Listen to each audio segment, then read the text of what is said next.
Hello दोस्तों, मैं doctor अमर ठाकुर फिर से आ गया हूँ एक वीडियो लेकर आपके लिए ओल्ड इंग्लिश पीरियड का। द ओल्ड इंग्लिश पीरियड और the Anglo Saxon period 450 to 1066।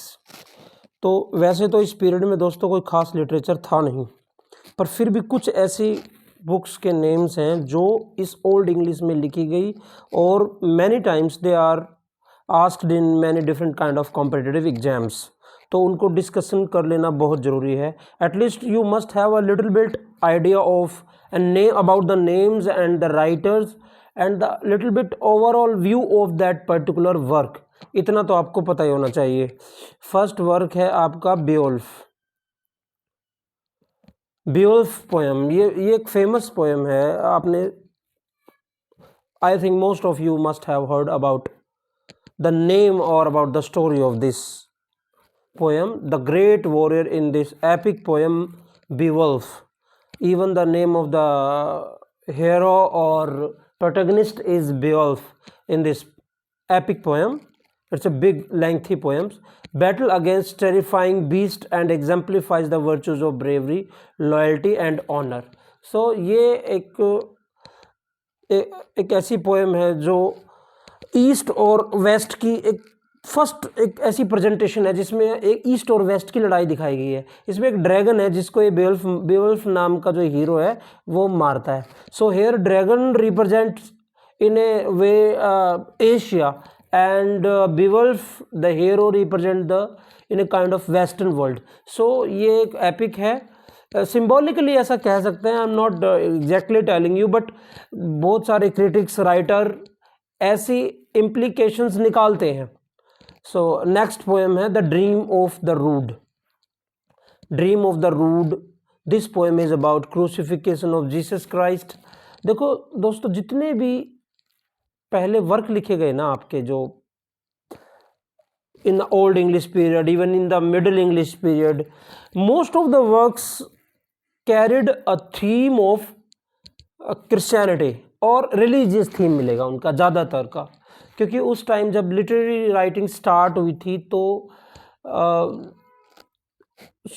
जो एंटरटेनमेंट का कोई ऐसा रहता नहीं था, केवल भक्ति और रिलीजियस पोएट्री, रिलीजियस वर्क की ज़्यादा। लेकिन उनका मोस्ट ऑफ द थीम ऐसा मिलेगा, आपको ऐसा मान के चलना चाहिए। अगर आपको कोई ऑप्शन में ना भी आता है तो उस टाइम का कोई वर्क है तो most of the works had religious themes, ऐसा आपको मानना पड़ेगा। This poem is written from the perspective of cross और rude.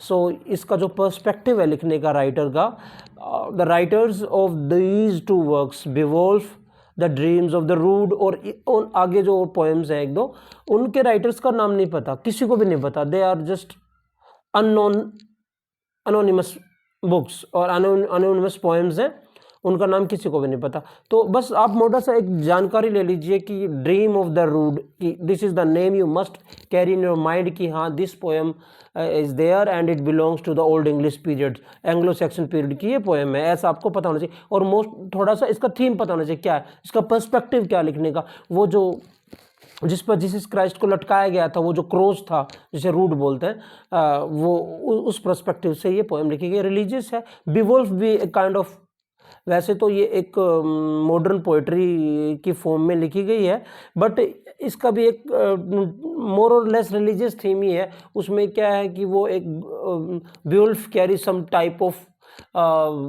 Virtuous, bravery, loyalty, honour, power, और वो ऑक्यूपाई कर लेता है, डिफीट कर देता है किसको, उस ड्रैगन को।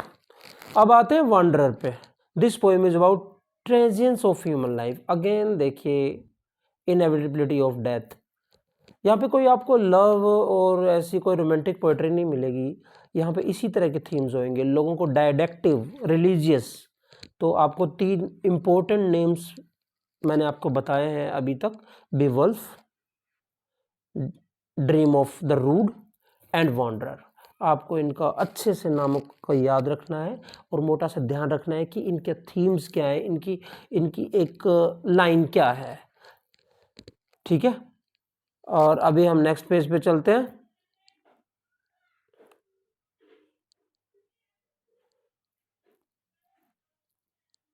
जी, नेक्स्ट है Exter book. Extra book, this is a collection of old English poetry, फिर से पोइट्री है बट बुक नाम आगे लग गया तो ये क्या है, कलेक्शन है पोइट्री का। And prose which includes Beowulf, the seafarer, the wanderer. देखिए ये जो कलेक्शन है पोइट्री का, ये ऐसा पूछा जा सकता है, the extra book included the collection of the poems, कोई ऑप्शन दे देंगे, बेवल्फ दे देंगे, सी फारर, वांडर, तो आपको पता होना चाहिए कि सी फारर और वांडर और बेवल्फ तीनों ही पोएम्स एक्स्ट्रा बुक में ही पब्लिश हुई हैं। The husband message, the wife lament and traveller, ये भी पोएम्स हैं। They are the non literary works of this period but unfortunately the writer of this works are not known. भाई अभी still मैंने जितने भी आपको ओल्ड इंग्लिश के वर्क बताए हैं, they are important so far as the literary examinations are concerned, but इनके राइटर्स के नेम आपको नहीं, ये अनोनिमस बुक्स और पोएम्स हैं, इनके राइटर्स के नाम आपको पता नहीं लगेंगे। अब मैं आपको बताने जा रहा हूं, अभी तक पोएम्स के नेम थे, बुक्स के नेम थे, अभी मैं आपको बता रहा हूँ राइटर्स के name of this period, who are the writers in that. जो राइटर्स भी काफ़ी फेमस थे, कुछ जिनके आज भी हम कुछ नाम जब हम पढ़ेंगे ओल्ड इंग्लिश के बारे में तो ये नाम आपको बार बार आएंगे और आपको इनके पता नहीं चाहिए। Cynewulf, is best poem is Julia. आपको ज़्यादा डीप में जाने की जरूरत नहीं है, as you go for the Shakespeare और वर्ड्सवर्थ और कीट्स और सम अदर, जॉन मिल्टन, किसी के लिए भी आप बहुत डीप स्टडी करते हैं, उनके हर वर्क्स को पढ़ते हैं, उनको बहुत स्टडी करते हैं, इन पे इनको जाने की ज़रूरत नहीं है। इनके at least for the beginners I am telling about, थोड़ा सा पढ़ना भी पड़ेगा इनको, अगर पर्टिकुलरली पर्सपेक्टिव और पर्टिकुलरली आपकी इस प्रायोरिटी के साथ इनको अगर स्टडी करना है तो there is a lot of material available. But आपको एक बेसिक जानकारी में शुरुआत के जो राइटर्स हैं उनके नाम तो एटलीस्ट पता ही होना चाहिए। साइन वुल्फ, और एक किस किस के लिए फेमस है, जूलियाना, जूलियाना नाम की इनकी एक पोएम है जिसके लिए फेमस है। So you must remember the name Cynewulf, Juliana, okay, Juliana, remember it. Caedmon, another name, Cadman was a devout poet who worked as cowherd। देखो भाई ग्वाला था एक, he was moved by a dream in which he encountered an angel who gave him the command to sing about the words creation। देखो poems जो लिखी गई हैं, ये जो ड्रीम्स पोएम्स का जो एक टाइम पीरियड आया, that was in romantic age, जैसे Wordsworth, Keats, they were in some time in, they are intoxicated और इन ड्रीम्स, और इन वो नशे में होते थे, तो जब वो जाग जाते थे तो उठ के वो एक पोएम लिखते थे। तो इन दिस सेम वे हमारे जो कैडमैन है, इनको कोई ड्रीम आता है, सपना आता है, और उसमें एक एंजल इनको कमांड करता है कि आप वर्ल्ड की क्रिएशन के बारे में एक पोएम लिखें। Caedmon commitment and abiding faith are represented in his religious poetry. Here again religious poetry, my friends. You must remember that there is a dominance of religious poetry in Middle English and in Old English, so which he wrote in common Old English, okay. Cadman poetry served as a link between the oral traditions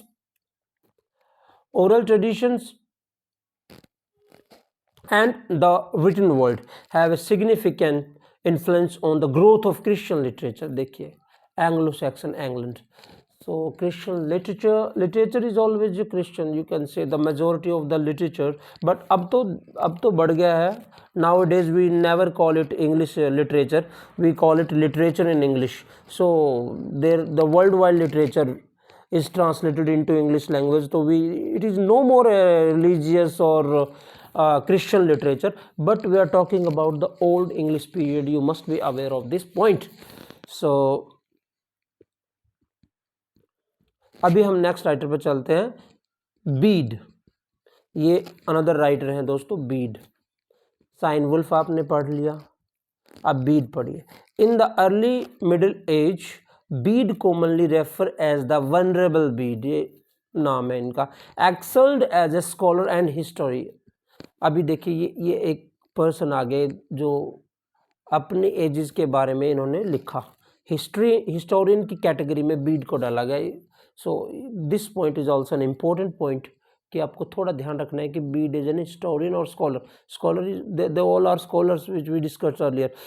class ecclesiastical history of English prose, ये इनकी Bede's most well known work. ये work काफ़ी बार पूछा भी गया है, पहले नेट के एग्ज़ाम में भी पूछा गया है और भी कॉम्पिटिटिव पीएचडी के एग्ज़ाम्स में भी पूछा गया है। तो ये थोड़ा सा इंपॉर्टेंट वर्ब है, इसको भी थोड़ा आपने थोड़ा डिटेल में भी पढ़ना चाहिए। Ecclesiastical history of English people, Bede's most well known work is thorough history of England. History of England, thorough history of England है दोस्तों, focusing primarily on the development of Christianity in the country. Again मैं time and again आपको फिर से बात बता रहा हूँ, एक फोकस ऑफ द माइंड रहना चाहिए कि old English poetry is centred on the themes of religion, Christianity. His works provided a rich perspective of the time by including insight of social, cultural, political facets of the period। तो इन्होंने थोड़ा सा अपनी historical point of view से इस book को लिखा है बीड ने। तो आपको याद रखना है, ecclesiastical history of English people written by Bede, having Christians theme and talking about historically about England culture, political facet।